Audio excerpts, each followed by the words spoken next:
Hi viewers.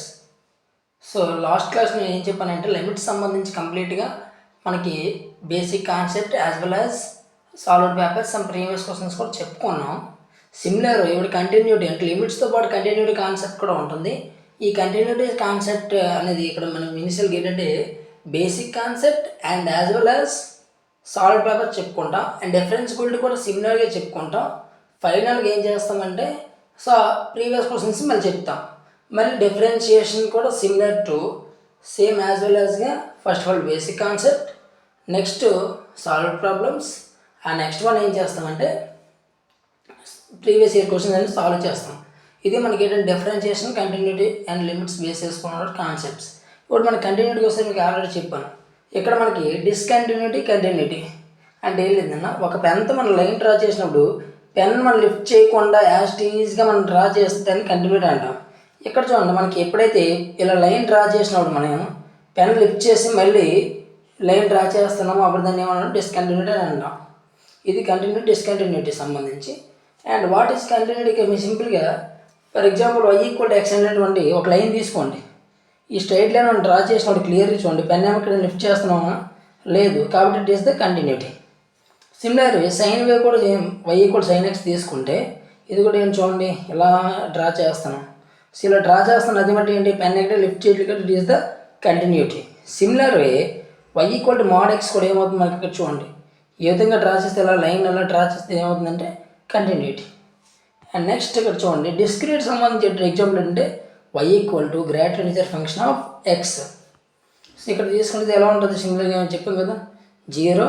And ఇక్కడ మనం ఇలా డ్రా చేసినప్పుడు మనకి ఒక లైన్ డ్రా చేసినా మళ్ళీ ఏం చేస్తున్నాం, బ్రేక్ డౌన్ ఫామ్ అవుతుందో లేదా. ఎప్పుడైతే మన బ్రేక్ డౌన్ ఫామ్ అవుతుందో that is the discrete discontinuous అంటాం. సో ఇక్కడ క్లియర్గా చూడండి కంటిన్యూ డెఫినేషన్ ఏంటి, ఏ function f of x is said to be continuous at a point x equal to a. దీన్ని if limit x tends to f of x exists this value to equal to f of a. అంటే ఏదైనా function continuous అవ్వాలంటే ఒక point వద్ద so function ఏంటి exist అయ్యి ఉండాలి. Initial ఎగ్జిస్ట్మెంట్ meaning ఏంటి, left hand limit equal to right hand limit అవ్వాలి. బట్ ఏంటి left hand limit equal to right hand limit అయ్యి ఉండి నెక్స్ట్ ఇది కంటిన్యూస్ అవ్వాలంటే దట్ ఫంక్షన్ యొక్క వాల్యూ f of aకి ఈక్వల్ అయితే that is the continuous. Exist అవ్వాలంటే ఏంటి left hand limit equal right hand limit, but అది కంటిన్యూస్ అవ్వాలంటే equal to f of a అయితేనే కంటిన్యూటీ అవుతుంది, అదర్వైజ్ ఏమవుతుంది డిస్కంటిన్యూటీ. సో ఈ continuity function is always evaluated at a point. ఈ continuity function ఎలా చేస్తామంటే ఎట్ ఏ పాయింట్ వద్ద మనం ఎవాల్యుయేట్ చేస్తాం. అందుకే చూడండి x టెన్స్ టు a అంటే x = a వద్ద అనే పాయింట్ వద్ద ఈ ఫంక్షన్ మనం డిఫైన్ చేస్తాం కాబట్టి that is the continuity function is evaluated at point. Example తీసుకుందాం. ఇప్పుడు y=x అనేటువంటి ఫంక్షన్ తీసుకుంటే మనకి whether this function is continuous at point x=1 అంటే ఇచ్చిన ఫంక్షన్ అనేది x=1 వద్ద మనకి కంటిన్యూ అవుతుందా లేదా అనే విధంగా క్వశ్చన్ తీసుకుంటే ఇక్కడ చూడండి ఫస్ట్ ఫంక్షన్ ఏంటి, ముందు లిమిట్స్ అని ఎగ్జిస్ట్ అయ్యేలా చెక్ చేయాలి, సెకండ్ వాల్యూ ఫైండ్ అవుట్ చేయాలి. So limit x tends to 1 f of x = ఏం రాయొచ్చు మనం, limit x tends to 1 x. So x value ఎంత వచ్చింది 1. Similar way f of x = ఏమనుకుంటాం x కాబట్టి f of 1 కూడా ఏమవుతుంది 1. బోత్ ఆర్ ఈక్వల్ కాబట్టి ఇది ఏమవుతుంది f of x is continuous at point 1. And next ఇక్కడ మనకి డిస్కంటిన్యూస్కి వచ్చేసరికి మనకి ఇక్కడ ఏంటంటే డిస్కంటిన్యూస్కి వస్తే టైప్స్ తీసుకోవాలి. ఈ టైప్స్ బేస్ చేసుకుని మనకి ఏంటంటే ఒక డైరెక్ట్ ఆబ్జెక్ట్ బిట్ అయితే వస్తుందన్న జాగ్రత్తగా చూడండి.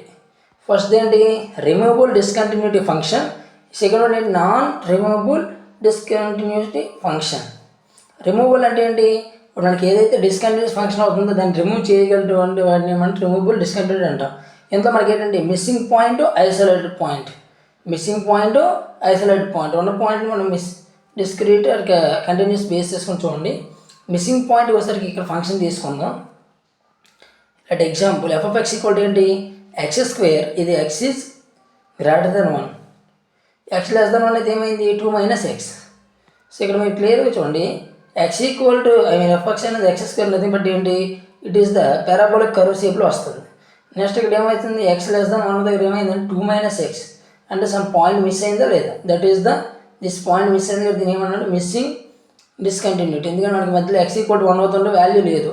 సో ఇక్కడ మనకి ఐసోలేటెడ్ నథింగ్ బట్ ఏంటి x=1 అవుతుంది వాల్యూ ఉంది కాబట్టి దీన్ని ఏమన్నామంటే isolated point of discontinuous function అంటాం. సో ఇక్కడికి వస్తే చూడండి f(x) equal to x greater than 1, 2 minus x అనేది x less than 1, x equal to 1 equal to 0. అంటే ఇక్కడ మనకి ఇక్కడ 1 వద్ద ఉన్న పాయింట్ ఏదైతే మనకి ఐసోలేట్ చేశాడో that is the isolate point అని అంటాం దీన్ని. అండ్ నెక్స్ట్ చూడండి ఇదే విధంగా మనకి ఇక్కడ చూడండి. సో ఇక్కడ ఆల్రెడీ ఐసోలేట్ అయిపోయింది కాబట్టి ఓకే. సో ఇక్కడ మనకి నెక్స్ట్ ఏంటి, నాన్ రిమూవబుల్ డిస్క్రీట్ ఫంక్షన్స్కి వచ్చేసరికి ఏంటి మనకి ఫినైట్, ఇన్ఫినైట్, ఆస్కులేటింగ్. సో ఇక్కడ ఏమో రిమూవ్ చేయడం కావద్దు, దాస్టేజ్ మనం ఫాలో అయిపోవడమే. సో ఇక్కడ మనకి రిమూవబుల్ యాక్షన్ అయితే ఉంది, ఇక్కడ రిమూవబుల్ యాక్షన్ లేదు కూడా డైరెక్ట్ ఫాలో అవ్వండి. ఏంటంటే ఫినైట్, ఇన్ఫినైట్, ఆస్కులేషన్. ఫినైట్ అంటే ఏం లేదని ఎగ్జాంపుల్ ఏంటి, మనకి సిగ్నల్ ఫంక్షన్ తీసుకుంటే ఇక్కడ డైరెక్ట్ చూడండి మనకి ఎలా ఉంటుంది, x గ్రేటర్ దెన్ 0 అయితే +1, x లెస్ దెన్ 0 అయితే -1, x ఈక్వల్ 0 అయితే 0. బట్ ఇక్కడ మనకి ఇక్కడ చూడండి ఫినైట్ అంటే సమ్ వాల్యూ బేస్ చేసుకుని దీన్ని ఎక్కడ కూడా రిమూవ్ చేయడానికి వాల్యూ లేదు, అది 0 వద్ద ఉంది. అండ్ 1 నుంచి ఎవ వాల్యూస్ అన్నీ ఒక లైన్ అండ్ బిలో వాల్యూస్కి ఒక లైన్, కాబట్టి ఇది రిమూవబుల్ కాబట్టి it is the finite discontinuous function అంటాం. ఇన్ఫినైట్కి వచ్చేసరికి ఏంటంటే some value more than up to infinite వరకు ఉంటుంది, బట్ ఇది ఎప్పుడు కూడా కంటిన్యూస్ అయితే అవ్వదు. ఎగ్జాంపుల్ ఏంటి, y ఈక్వల్ టు 1/x అంటే రెసిప్రోకల్ ఫంక్షన్. సో మనకి ఏమొస్తుంది రెసిప్రోకల్లో x ఈక్వల్ టు 0 వద్ద ఎంత infinity, x equal to infinity వద్ద 0. సో ఫంక్షన్ ఎలా వస్తుందంటే ఈ విధంగా ఫామ్ అవుతుంది. సిమిలర్ ఇక్కడ కూడా సేమ్ డీటెయిల్. సో ఇక్కడ ఇది discrete as well as it is infinite term, ఎంత వచ్చింది మనకి ఇన్ఫినైట్. సో నెక్స్ట్ ఏముంది ఆస్కులేషన్. ఆస్కులేషన్లో కూడా సిమిలర్గా ఇక్కడ చూడండి మనకి y ఈక్వల్ టు ఏంటి sin of 1/x, y equal to sin x అయితే ఎలా ఉంటుంది మనకి ఈ షేప్లో ఉంటుంది. But y equal to sin of 1/x nothing but ఏంటంటే it is the infinite function. I mean ఆస్కులేటింగ్లో ఇన్ఫినైట్ వాల్యూ అయితే ఫైండ్ అవుట్ చేయాల్సి వస్తుంది. ఇక్కడ చూడండి ఎలా అంటే ఇక్కడ క్లియర్గా చూడండి మనకు వచ్చినటువంటి వే అనేది ఇలా తీసుకునేసరికి మనకు వచ్చింది చూడండి ఇలా ఉండి నెక్స్ట్ ఇలా ఫామ్ అవుతుంది. సో ఈ మిడిల్ పాయింట్ ఏదైతే ఉందో ఆ మిడ్ పాయింట్ ఏమవుతుంది, ఇది ఈ విధంగా ఉంటుంది చిన్న చిన్నగా. అంటే ఆస్కులేట్ దీన్ని రిమూవ్ చేయలేము, బట్ తర్వాత పెద్ద వేరే ఫామ్ అవుతుంది అంటే మిడిల్గా.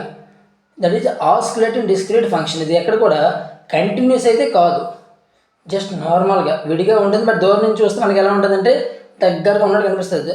సో ఇక్కడ క్లియర్గా చూస్తే అసలు ఎక్కడ కూడా దగ్గర అయితే ఉంటుంది. That is the oscillating discrete function. So ఇది మనకి ఏంటంటే మనకి కంటిన్యూటీ సంబంధించిన some basic topics. So friends, so ఇదే విధంగా నేను నెక్స్ట్ క్లాస్లో ఏం చెప్పుకుందామంటే ఈ కంటిన్యూటీ సంబంధించిన సమ్ సాల్వ్ ప్రాబ్లమ్స్ అయితే చెప్పుకుందాం. మీకు ఎటువంటి డౌట్స్ ఉన్నా సరే కామెంట్ చేయండి. Please subscribe my channel and like, share and subscribe.